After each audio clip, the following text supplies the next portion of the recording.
नव्या, जी। मैं काम पे जा रहा था, तो अपना ध्यान रखना। ठीक है।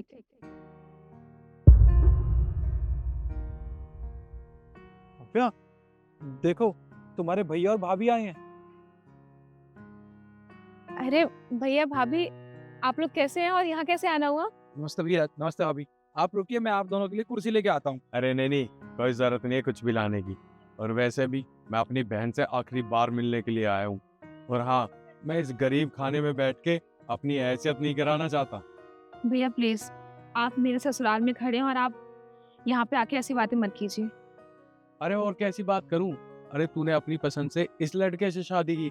अरे इसके पास फूटी कौड़ी नहीं है, इसका घर देखा है तूने? और हाँ, एक बात बताऊं, तू तू हमारे घर में रानी बन के रहती थी और यहाँ नौकरानी। भैया मैं यहाँ भी बहुत खुश हूँ क्योंकि मैंने अपनी मर्जी से शादी की है निखिल से, और मैं उसके साथ बहुत खुश हूँ। मुझे कोई दिक्कत नहीं है यहाँ पे। तू यहाँ खुश है? अरे बस कर नव्या, मुझे सब दिख रहा है, तू कोई खुश नहीं है। अरे ये गरीब है, इसके पास पैसे तक नहीं है तुझे खुश रखने के लिए। और हाँ, घर ना पैसों से चलता है, प्यार से नहीं। और पैसे पैसे तो इसके पास एक फूटी कौड़ी नहीं है। और तुझे एक बात बताऊं, मैं तेरी इतने अच्छे घर में शादी करता, तू वहाँ रानी बन के रहती, रानी। देखिए भैया, अगर आप यहाँ पे सिर्फ हमारी बेइज्जती करने आए हैं तो आप यहाँ से जा सकते हैं। देखो नौफिया, तुम अपने भैया से ना इस तरीके से बात नहीं कर सकती, क्योंकि वो तुम्हारे अच्छे के लिए बोल रहे हैं। अरे तुमने अपने हालात देखे, अरे जगह देखो तुम कहाँ रह रही हो। हमारे घर में जो सर्वेंट्स है ना, उनका घर भी इससे कई गुना अच्छा है। और तुम खुद बताओ, हमारे घर में तुम रानियों की तरह रहती थी, आज तक तुमने कोई काम नहीं किया है। और यहाँ पे इस इंसान ने तुझे नौकरानी बना के रखा है, तुम घर के सारे काम करती हो। अरे तुम्हें खुद को शर्म नहीं आती?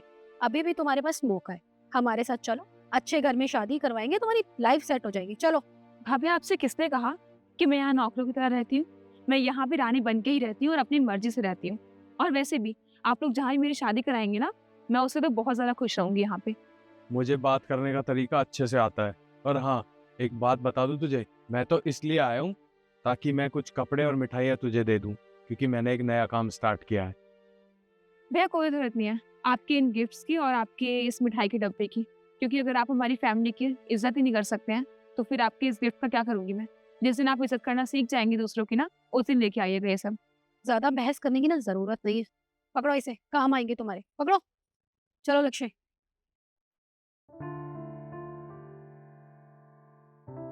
नव्या, तुम्हारे भैया बिल्कुल ठीक कह रहे हैं। तुम्हें मैंने गरीबी के अलावा और दिया भी क्या है? अगर तुम मुझसे अलग हो जाओगी और अपने भैया की बात मान लोगी, तो तुम्हारी ऐसे घर में शादी करवाएंगे जो बहुत पैसे वाला होगा, तुम्हारी सारी ख्वाहिशें पूरी करेगा। तुम मेरी बात मान लो, तुम अपने भैया के साथ चली जाओ। एक सेकेंड, ये आप कैसी बातें कर रहे हैं? आपको पता है ना मैंने आपसे प्यार किया था, इसलिए आपके साथ यहाँ पे आके रह रही हूँ, और आप भी मुझे कह रहे हैं कि मैं यहाँ से चली जाऊँ।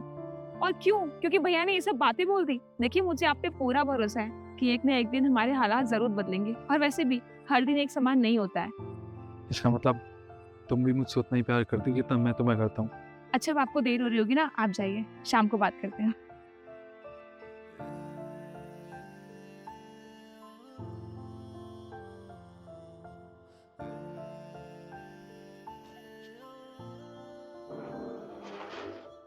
जी आप आ गए? चलो, तुम्हें पता है आज तुम्हारे लिए एक बहुत अच्छा सरप्राइज लेके आया हूँ। क्या जरूरत है सरप्राइज की? तुम रोज ही कुछ ना कुछ सरप्राइज देते ही रहते हो। अब तुम एक काम करो, अपनी आंखें तो बंद करो। अरे पर आंखें क्यों बंद करनी है? मैंने आंखें खोल रखी है, जो भी देना है ऐसे दो। अरे जितना कह रहा हूँ उतना तो करो। जब तुमसे आंखें बंद करने के लिए कहता हूँ तो तुम आंखें बड़ी कर लेती हो। अच्छा ठीक है मामा, मैं करती हूँ बंद। चलो। हाथ लाओ, अब अपनी आंखें खोलो। रिंग? वाओ, ये कितनी प्यारी है। So cute. Can you? हाँ।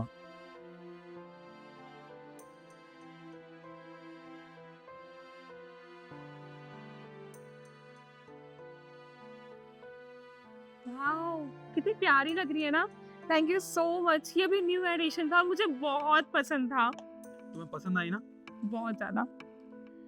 अच्छा, क्योंकि मेरे दिमाग से स्लिप हो गया था कि आज हमारी एनिवर्सरी है, तो मुझे भी कुछ स्पेशल करना होगा ना। तुम एक काम करो, तुम पहले अंदर चलो, थोड़ा रेस्ट कर लो, मैं कुछ स्पेशल प्लान करती हूँ। चल। मैं चेक कर। एक मिनट, आप थक गए होंगे, अभी ऑफिस से आ रहे हैं, आप जाइए आराम कीजिए, मैं लिखती हूँ।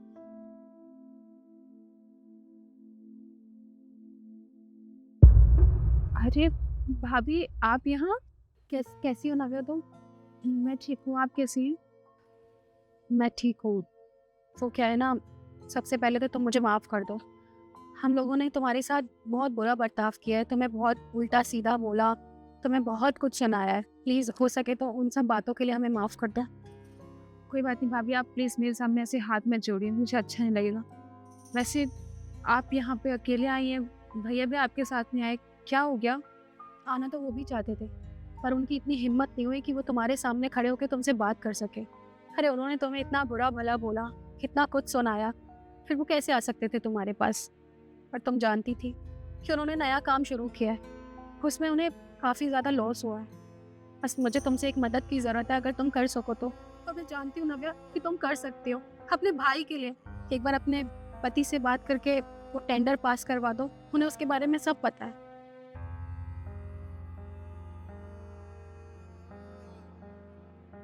जी आप यहाँ इतने सालों बाद? नमस्ते। आप यहाँ क्या कर रही हैं? सब कुछ ठीक तो है ना?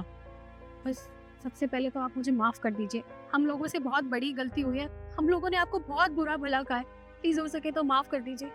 ये कैसी बात कर रही हैं आप? देखिए भैया और आप हमसे काफ़ी बड़े हैं और हम दोनों को आपकी किसी भी बात का बुरा नहीं लगा। अरे बड़े हैं, अपने से छोटों को डांट सकते हैं, उन्हें पूरा हक है। अच्छा, हम लोग एक काम करते हैं कि भाभी को अंदर लेके चलते हैं, वहाँ बात करते हैं, यहाँ बाहर खड़े होकर बात करना अच्छा नहीं लगेगा। आइए भाभी।